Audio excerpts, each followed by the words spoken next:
मेरा नाम समीर है। मेरी उम्र 19 साल है। मैं कराची में रहता हूँ। हम दो बहन भाई हैं। मेरी बहन की शादी हो चुकी थी और वो अपने घर में खुश है। ये उन दिनों की बात है जब मैं स्कूल में पढ़ता था। जिस स्कूल में मैं पढ़ता था, इसी स्कूल में मेरी अम्मी प्रिंसिपल थी। 8वीं जमात तक तो मुझे स्कूल की सख्ती बर्दाश्त नहीं करना पड़ी, लेकिन जैसे ही मैं 9th क्लास में पहुंचा तो स्कूल के टीचर्स ने मेरी खिंचाई करना शुरू कर दी।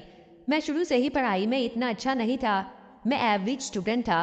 मेरी अम्मी चूंकि प्रिंसिपल थी, जिसकी वजह से क्लास में कोई भी हरकत करता, छोटी सी शरारत भी करता, तो मेरी अम्मी को शिकायत लगा दी जाती।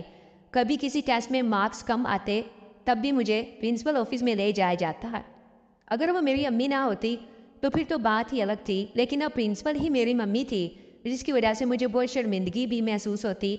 लेकिन मैं पढ़ाई पर अपनी पूरी जान लगा रहा था, लेकिन फिर भी मेरी परसेंटेज 80 ही आ रही थी। खैर, बहुत मुश्किल से मैंने 2 साल गुजारे। अब मैं कॉलेज में पढ़ता हूँ। मेरी अम्मी ने स्कूल के साथ साथ घर पर भी पढ़ाना शुरू कर दिया है। जो लड़कियाँ पढ़ाई में कमज़ोर हैं, इनके लिए अम्मी ने घर में ट्यूशन सेंटर खोल रखा है। इसमें आधी बच्चियाँ तो मेरे स्कूल की हैं और 2-4 हमारे मोहल्ले की हैं। खैर, मैं तो कॉलेज में हूँ, इसलिए मैं तो शुक्र करता हूँ कि अगर मैं स्कूल में पढ़ता होता तो अब मुझे ट्यूशन भी पढ़ना पड़ता। मैं जवान हो चुका था और निहायत ही हैंडसम था। कॉलेज में मेरी दोस्ती कुछ ऐसे लड़कों के